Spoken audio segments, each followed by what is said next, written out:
15 अप्रैल साल 1912। इस तारीख को कोई भी इंसान कभी भी टाइटैनिक जहाज अपने जमाने की सबसे विशाल और मजबूत जहाज मानी जाती थी। ऐसा माना जाता है कि ये जहाज कभी भी नहीं डूब सकती थी, परंतु टाइटैनिक की किस्मत में तो कुछ और ही लिखा था।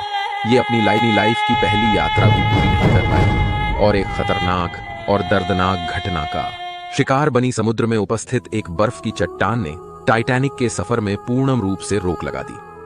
उस काली रात में अटलांटिक ओशन के बीचों बीच 3 घंटों तक मौत का ऐसा तांडव हुआ कि आज भी अटलांटिक महासागर में लोगों की चीखें गूंज रही हैं। टाइटैनिक की घटना को याद करके लोगों की आज भी रूह कांप जाती है। जब टाइटैनिक जहाज समुद्र में डूब रहा था, तब जहाज में इतनी तेजी से पानी भर रहा था कि टाइटैनिक अपने आखिरी समय में सीधा खड़ा रहा। टाइटैनिक इतना मजबूत और भारी था, फिर भी बीच में से टूट गया और 2 हिस्सों में टूटकर समुद्र की गोद में समा गया। जब टाइटैनिक डूब रहा था तो उसमें 2200 से भी ज्यादा लोग उपस्थित थे। उसमें बूढ़े, बच्चे और जवान और महिला भी उपस्थित थीं। करीब 1600 से भी ज्यादा लोग टाइटैनिक के साथ समुद्र में डूबकर मारे गए थे। जिस समय टाइटैनिक डूब रहा था, उस समय पानी का तापमान -2 डिग्री सेल्सियस था। टाइटैनिक के डूबने के करीब 30 मिनट बाद तक लोगों की चीखों से समुद्र गूंज उठा था, परंतु 30 मिनट के बाद समुद्र में चीखों की आवाज कम होने लगी, क्योंकि समुद्र का ठंडा पानी लोगों को मौत की गोद में धीरे धीरे सुला रहा था और कुछ ही देर में अटलांटिक ओशन कब्रिस्तान में बदल गया। दोस्तों, टाइटैनिक के साथ हुई इस घटना को रोका जा सकता था और लोगों की जानें भी बचाई जा सकती थी। अगर ये 6 गलतियां नहीं की होती तो आज टाइटैनिक अपनी उस घटना की वजह से नहीं, अपनी सफलता की वजह से जाना जाता था। नंबर 1, टाइटैनिक अपने पहले सफर पर रवाना हुआ तो 2 दिन के बाद यानी 12 अप्रैल 1912 को ही रास्ते में पहली आइस होने का सिग्नल मिल गया था। दोस्तों, अगर समुद्र में बर्फ होती है तो पहले ही आसपास के जहाजों को रेडियो सिग्नल मिलना स्टार्ट हो जाता है। जो जहाज आइस बर्फ के रास्ते गुजर रहे हैं वो सतर्क हो जाए।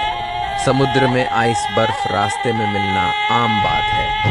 टाइटैनिक ने इन सिग्नल को ध्यान में रखकर 2 बार हुए रास्ता बदला भी, परंतु 2 दिन के बाद यानी 14 अप्रैल को टाइटैनिक को रास्ते में 7 आइस होने की वार्निंग मिलती है, परंतु टाइटैनिक के स्टाफ ने इस बात को नजरअंदाज कर दिया। टाइटैनिक के रेडियो ऑपरेटर ने जहाज के कप्तान को बताया भी था, परंतु कप्तान ने इस बात को नजरअंदाज कर दिया और जहाज की स्पीड कम नहीं कि अगर जहाज का कप्तान इस बात पर थोड़ा भी ध्यान देकर जहाज की स्पीड को कम करता या रास्ते को बदल लेता तो इस हादसे को रोका जा सकता था। नंबर 2, जहाज के ऊपर इस जगह पर एक क्रोज नेस्ट होता है, जिसमें 1 या 2 लोगों को बैठाया जाता है जो जहाज के सामने आने वाले खतरों पर नजर रख सके। टाइटैनिक के क्रोज नेस्ट में बैठे व्यक्ति ने जब आइस बर्फ को देखा तो उसने तुरंत फोन करके बताया कि सामने भी ये आइस बर्फ है। तो फर्स्ट ऑफिसर ने तुरंत इंजन रूम को मैसेज भेजा कि जहाज के इंजन को रिवर्स में चलाओ।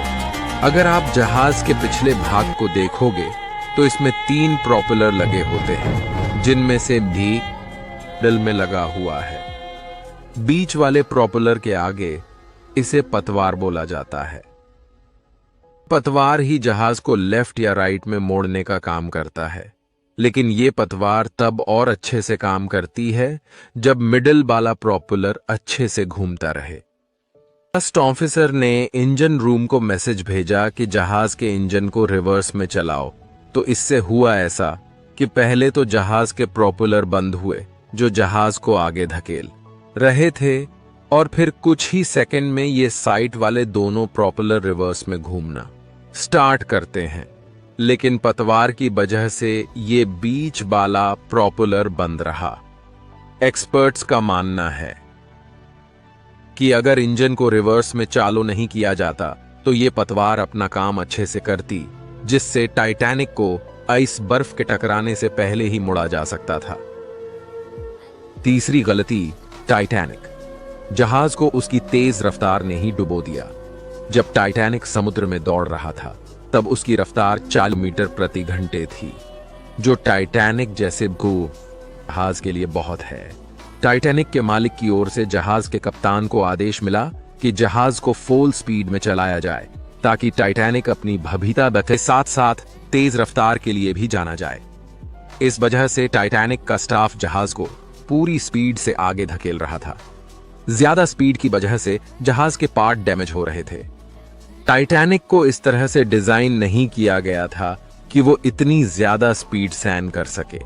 नतीजा ये निकला, आइस बर्फ का मैसेज मिलते ही जहाज की पे को तुरंत कम नहीं कर सके और टाइटैनिक आइस बर्फ से जा टकराया, जिसकी वजह से टाइटैनिक में छेद हो गया और जहाज पूरी तरह से टूटकर डूब गया। चौथी गलती, टाइटैनिक को पूरी स्पीड से चलाया जा रहा था और टाइटैनिक के स्टाफ ने दूसरे जहाजों के द्वारा मिल रहे बर्निंग की तरफ ध्यान नहीं दिया, जिसकी वजह से टाइटैनिक बमडेकन आइस बर्फ की ओर बेखौफ बढ़ता जा रहा था। फिर भी टाइटैनिक को आइस बर्फ हादसे से बचाया जा सकता था, क्योंकि जहाज के क्रोज नेस्ट में 2 बहादुर लोग बैठे थे।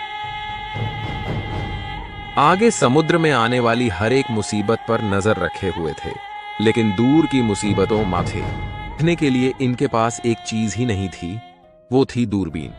वास्तव में ये एक बात तो थी, इतना बड़े और आलीशान, जिस पर हर तरह की सुविधाएं थीं, लेकिन एक छोटी सी चीज दूरबीन नहीं थी। क्रो नेस्ट में बैठे लोगों ने कप्तान को मैसेज तो दिया था, लेकिन जब बर्नली तक बहुत देर हो चुकी थी और टाइटैनिक आइस बर्फ के बहुत करीब पहुंच गया था। शायद जहाज के क्रोज नेस्ट पर दूरबीन होती तो समय रहते आइस बर्फ को देखा जा सकता था और उस हादसे को टाला जा सकता था। पांचवी गलती, दोस्तों, जब टाइटैनिक का मलबा मिला और उस पर रिसर्च की गई तो पता चला, जब टाइटैनिक को बनाया जा रहा था तो बनाने वाली कंपनी ने एक बहुत बड़ी गलती कर दी थी। वो भी जानबूझकर। ये तो सच है कि अटलांटिक ओशन में जगह जगह है बर्फ तैरती रहती हैं, परंतु ये छोटी छोटी मुसीबतों को ये भारी भरकम जहाज झेल लेते हैं। उस दिन जहाज के कप्तान ने पूरी कोशिश की थी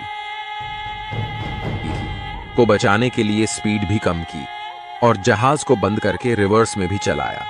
इतना प्रयास करने के बाद भी जहाज आइस बर्फ से टकरा गया। हालांकि बर्फ से टकराने के बाद भी इस जहाज को बचाया जा सकता था। अगर जहाज बनाने वाली कंपनी ये गलती नहीं करती तो जब टाइटैनिक के मलबे पर रिसर्च की तब पता चला कि जहाज को बनाने के लिए उपयोग की गई स्टील के बड़े बड़े प्लेटों को स्टील की नहीं बल्कि कास्ट आयरन की रिविस्ट को लगाया गया।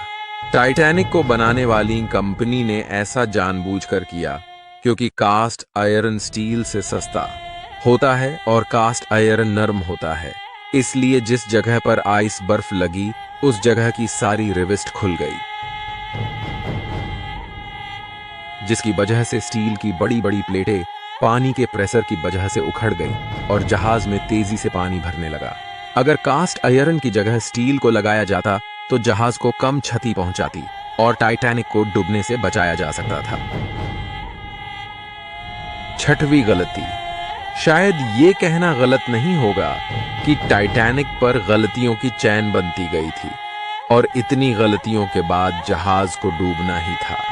टाइटैनिक को 16 वाटर कॉप कंपार्टमेंट में बांटा गया था और 16 में से 4 कंपार्टमेंट भर भी जाते हैं तो भी ये जहाज डूब नहीं सकता था।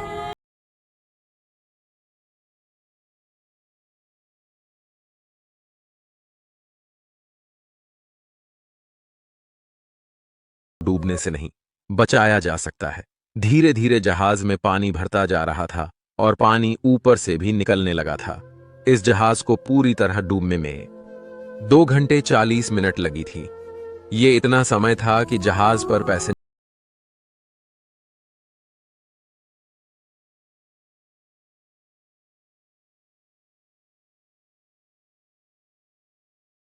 लेकिन उस वक्त जहाज पर 2200 से भी ज्यादा लोग उपस्थित थे।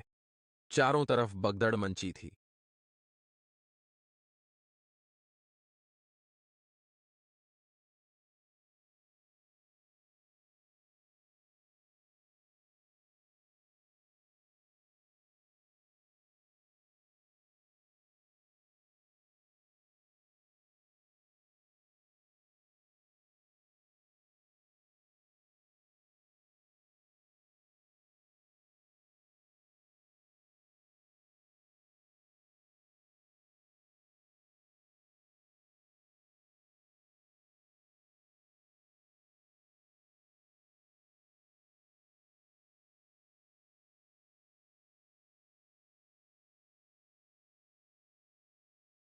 थी क्योंकि जहाज पर कुछ लोग बिना टिकट के भी सवार हुए थे, जिनका कोई रिकॉर्ड नहीं था। जहाज के डूबने का कारण इसके कप्तान और मालिक का ओवर कॉम्पिटेंट था। इसीलिए हमें कभी भी ज्यादा घमंड नहीं करना चाहिए।